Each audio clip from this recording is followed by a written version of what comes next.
Hello everyone, welcome to विश्वास classes. आप लोगों का आरबीआई ग्रेड बी का फेज 1 का रिजल्ट आ चुका है। बहुत सारे बच्चे ऐसे हैं ग्रुप में, व्हाट्सएप पर भी, टेलीग्राम में भी और दूसरे ग्रुप्स में भी, जिन लोगों का फेज 1 क्लियर नहीं हुआ है। Now they are very disappointed कि अब आगे क्या करना है, आगे क्या करें। रिमेंबर वन थिंग, कोई एग्जाम अगर क्लियर नहीं होता तो लाइफ आपकी रुकती नहीं है, टाइम किसी का रुकता नहीं है। आपके पास और बहुत सारे ऑप्शंस है, जो सारे ऑप्शंस अगले 6 महीने के हैं। मैं सिर्फ अगले 6 महीने की आप लोगों से बात करूंगा, पूरे साल की आप लोगों से बात नहीं करूंगा। बैंकिंग में, इंश्योरेंस में, रेगुलेटरी में, सुपरवाइजरी में बहुत सारे ऐसे ऑप्शंस आने वाले हैं, ऐसे एग्जाम्स आने वाले हैं जिन लोगों के लिए आप प्रिपेयर कर सकते हो। रूल एक ही है, आपको रीस्टार्ट करना है और रीस्टार्ट करने के लिए you have to go back to the basics. Basics पे वापस आ जाओ, आप रीस्टार्ट कर लोगे। कैसे करना है? सबसे इंपॉर्टेंट बात याद रखना, जीए की है हर एग्जाम के लिए। जनरल अवेयरनेस, जनरल अवेयरनेस आप जिस दिन से तैयारी कर रहे हो आपको उसी दिन से शुरू करना है। You don't have to wait कि प्री निकलेगा, फेज 1 निकलेगा, उसके बाद आगे फेज 2 की या मेंस की तैयारी होगी।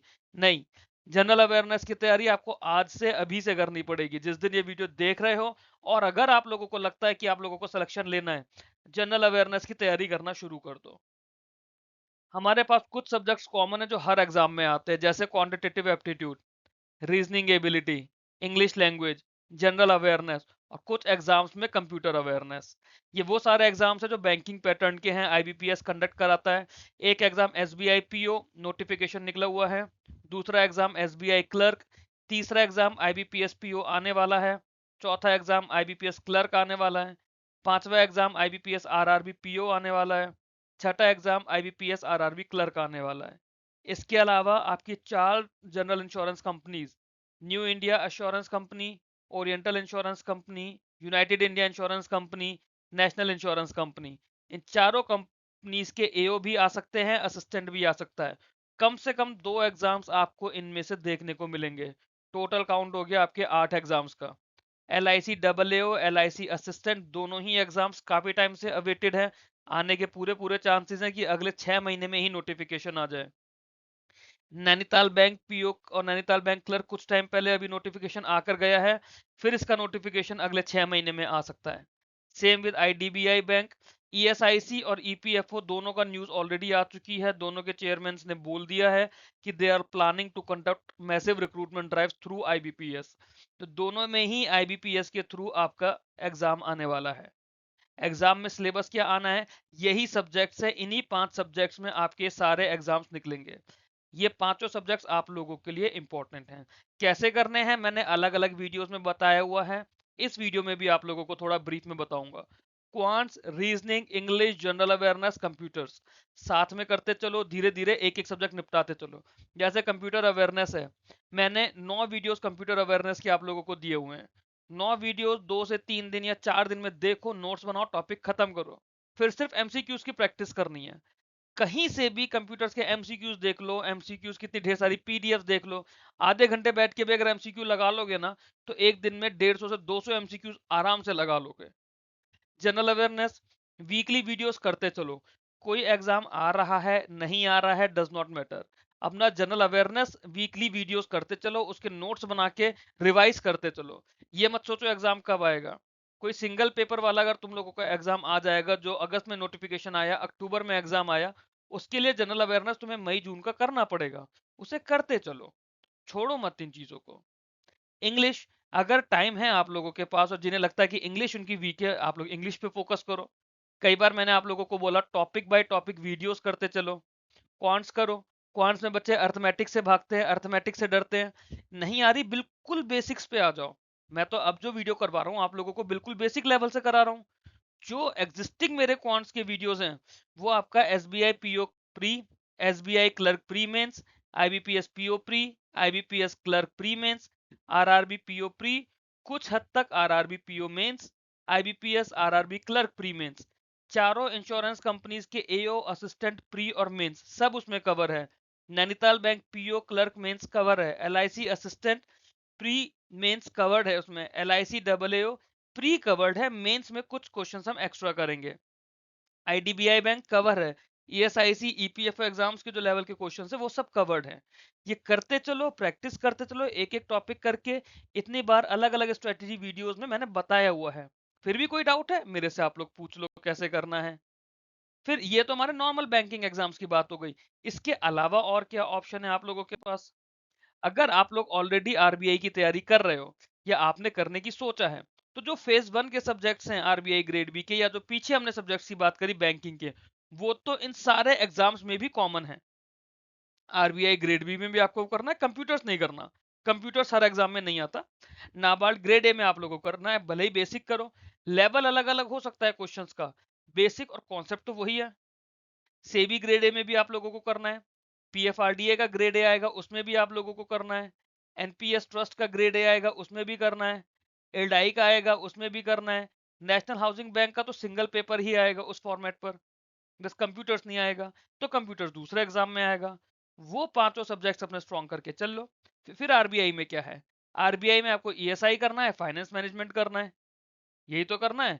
इसके अलावा गवर्नमेंट स्कीम्स आपको करनी है, गवर्नमेंट स्कीम्स में ऑलरेडी करवा रहा हूँ। नाबार्ड ग्रेड ए में आपको ईएसआई करना है। इसमें स्टैटिक का पार्ट ज्यादा होता है ईएसआई में, बट जो ईएसआई के करंट अफेयर्स हैं गवर्नमेंट स्कीम से, वो तो आपकी करंट अफेयर्स तो गवर्नमेंट स्कीम्स के साथ प्रिपेयर हो ही जाएगा। इसमें एग्रीकल्चर एंड रूरल डेवलपमेंट पे आप लोगों को फोकस करना है, ये भी मैं आप लोगों को करवा रहा हूँ। SEBI grade A, PFRDA, NPS trust, ये 3 एग्जाम्स का एक ब्लॉक है। अगर आप लोग कॉमर्स बैकग्राउंड से हैं, आप लोगों ने बीबीए वगैरह करा है, तो आपको ये एग्जाम इजी पड़ेगा। क्यों? क्योंकि सब्जेक्ट्स ऐसे हैं, कॉमर्स एंड अकाउंटेंसी आपका सब्जेक्ट है, finance and management RBI grade B वाला है, वो इन दोनों तीनों के अंदर कॉमन है। थोड़ा बहुत एक एक दो दो टॉपिक का वेरिएशन आ सकता है। कॉस्टिंग पढ़ना होगा, इसमें कंपनीज एक्ट पढ़ना होगा, इकोनॉमिक्स पढ़नी होगी। सेबी ग्रेड ए के सिलेबस में अगर पेंशन सेक्टर भी डाल दोगे, तो आप लोगों का पीएफआरडीए ग्रेड ए का सिलेबस हो जाएगा। उसके अंदर अगर डेटा एनालिटिक्स एंड स्टैटिस्टिक्स भी ऐड कर दोगे, तो एनपीएस ट्रस्ट का हो जाएगा। ओवरऑल सिलेबस वही होता है, 2 टॉपिक 4 टॉपिक कहीं पर ज्यादा हो जाते हैं, कहीं पर कम हो जाते हैं, चाहे इंडिविजुअल सब्जेक्ट के अंदर की बात कर लो या ओवरऑल ब्रॉड मैनर में बात कर लो। इल्डाई का सिलेबस थोड़ा अलग हो जाता है, क्योंकि रेगुलर फाइनेंस इंडस्ट्री से हटके ये इंश्योरेंस मार्केट की बात करती है। इसमें ईएसआई जो आता है, it is related to the issues impacting insurance, और ये करंट अफेयर्स बेस्ड ज्यादा है। इंश्योरेंस एंड मैनेजमेंट, ये अगर नोटिफिकेशन आएगा, मैं आप लोगों को इसको करवाऊंगा, क्योंकि इसमें डिस्क्रिप्टिव आता है फेज 2 में। तो फेज 2 में इसमें लिमिटेड पढ़ना, ऑब्जेक्टिव नहीं पढ़ना, आपको डिस्क्रिप्टिव आंसर्स राइटिंग की प्रैक्टिस करनी है। हाउएवर इन सभी एग्जाम्स में और पीछे के कुछ बैंकिंग एग्जाम्स में डिस्क्रिप्टिव इंग्लिश कॉमन है। मार्क्स अलग हो सकता है, वेटेज अलग हो सकता है, टॉपिक्स अलग हो सकते हैं डिस्क्रिप्टिव इंग्लिश के, बट ओवरऑल जो राइटिंग स्किल्स है, ऐसे लिखने की जो कला है, वो सेम रहेगी हर एग्जाम के लिए। उसके लिए भी मैंने आप लोगों को वीडियोस दिए हुए हैं, डिस्क्रिप्टिव इंग्लिश कैसे कैसे करना है। अब सारी बातें शुरू कैसे करो, कहाँ से शुरू करो? जैसे आज शाम से काफी सारे बच्चों ने मुझसे पूछा कि सर अगर हम अब बैंकिंग एग्जाम्स की तैयारी करें तो कैसे शुरू करें, या ग्रेड बी 27 की तैयारी करें तो कैसे शुरू करें? सर कितने एग्जाम्स है कि हम साथ में प्रिपेयर कर सकते हैं? द आंसर इज, अगर आप लोग आरबीआई ग्रेड बी प्रिपेयर करते हो, आरबीआई ग्रेड बी प्रिपेयर करने से आपके जितने भी बैंकिंग और इंश्योरेंस के एग्जाम्स हैं, वो सारे कवर हो जाएंगे, क्योंकि फेज 1 का सिलेबस वही है। कुछ एग्जाम्स में आपको कंप्यूटर अलग से पढ़ना पड़ेगा। SBI PO mains, IBPS PO mains की बात करें, इन दो मेंस के एग्जाम में आपके लिए क्वांट्स और रीजनिंग का लेवल थोड़ा सा बढ़ जाएगा as compare to RBI grade B. But अगर आप लोग इनके प्री निकाल लेते हो, तो महीने भर इनके मेंस के लिए एडिशनल प्रिपरेशन आप कर सकते हो क्वांट्स और रीजनिंग के लिए। Somewhere it will aid you for your RBI grade B phase 1। और अगर आज आपको इस वीडियो की जरूरत पड़ रही है, दैट इज बिकॉज आपका फेज 1 क्लियर नहीं हुआ। उसमें कुछ हद तक क्वांट्स और रीजनिंग भी जिम्मेदार है, बट सबसे बड़ा जो मैंने बार बार बोला है, जीए इज द की। जीए आपका की सब्जेक्ट होता है। जीए अगर आप कर लोगे, तो वो बच्चे भी जिनका मेंस का सिलेक्शन रुक जाता है 5 नंबर से, 10 नंबर से, 15 नंबर से, आप लोग जीए के थ्रू वो चीज क्लियर कर सकते हो। जीए कहां से करनी है? मेरे करंट अफेयर्स मैंने आप लोगों को दिए हुए हैं, जो ऑलरेडी मैं 2 से 3 सोर्सेज से कंपाइल करके लिख रहा हूँ। उसके अलावा आपको इन एग्जाम्स के लिए कोई और करंट अफेयर्स की नीड नहीं है।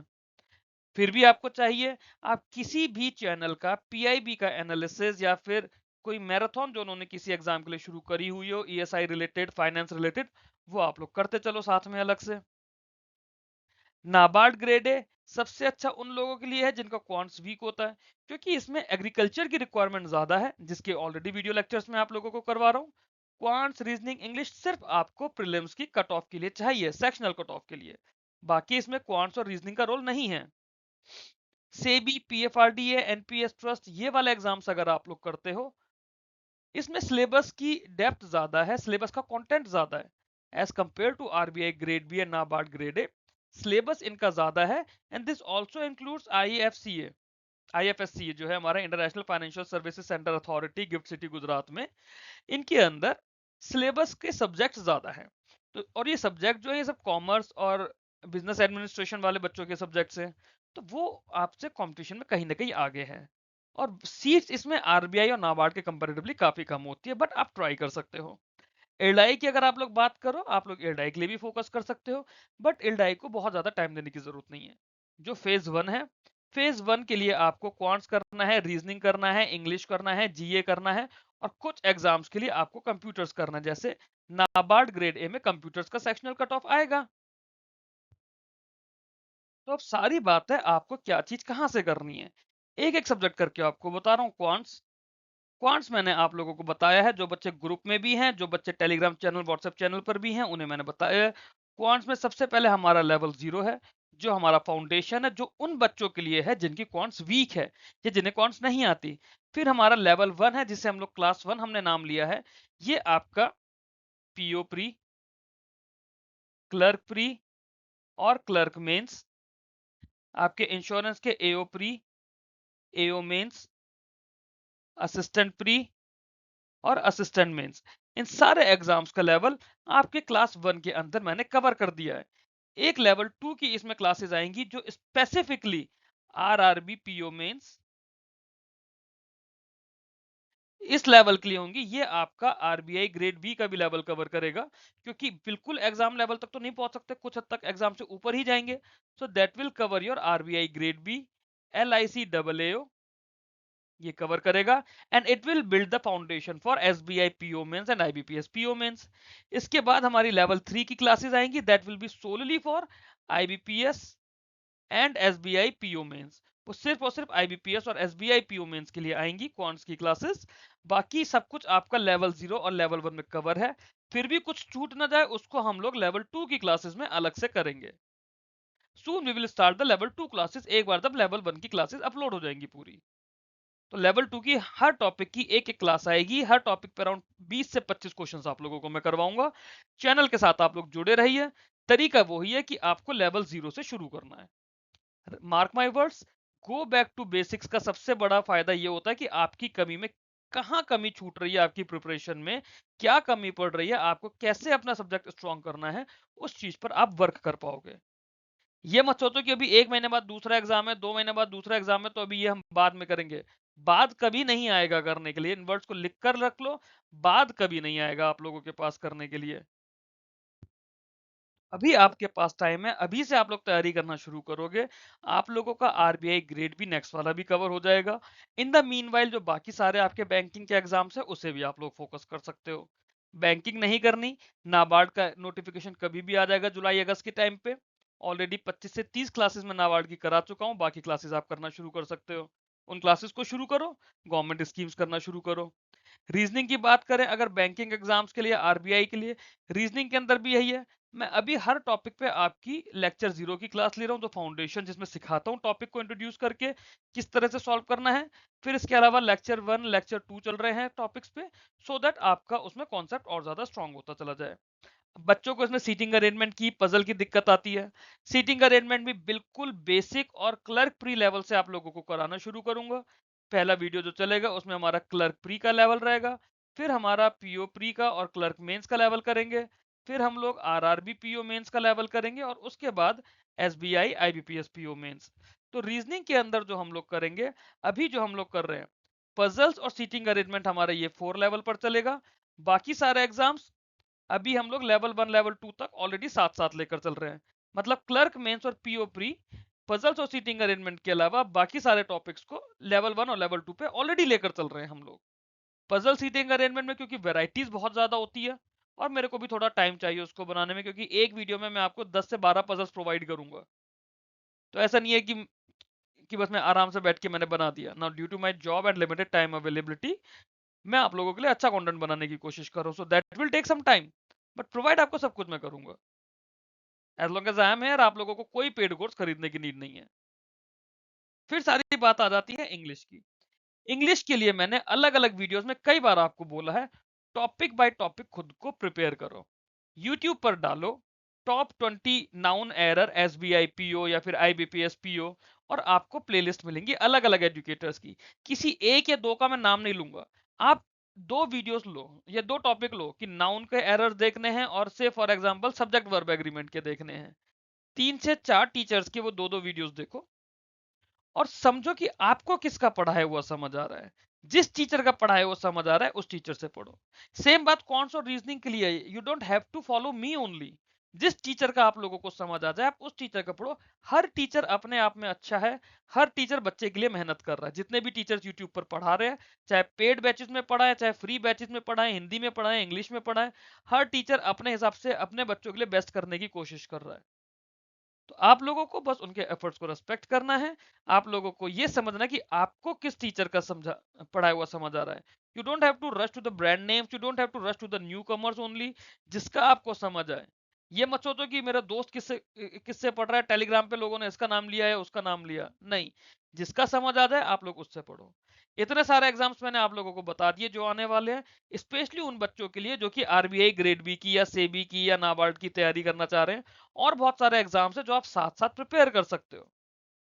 तो उसको प्रिपेयर करो रेदर देन कि आप होपलेस हो जाओ या फिर अपसेट रहो आरबीआई ग्रेड बी फेज 1 की वजह से।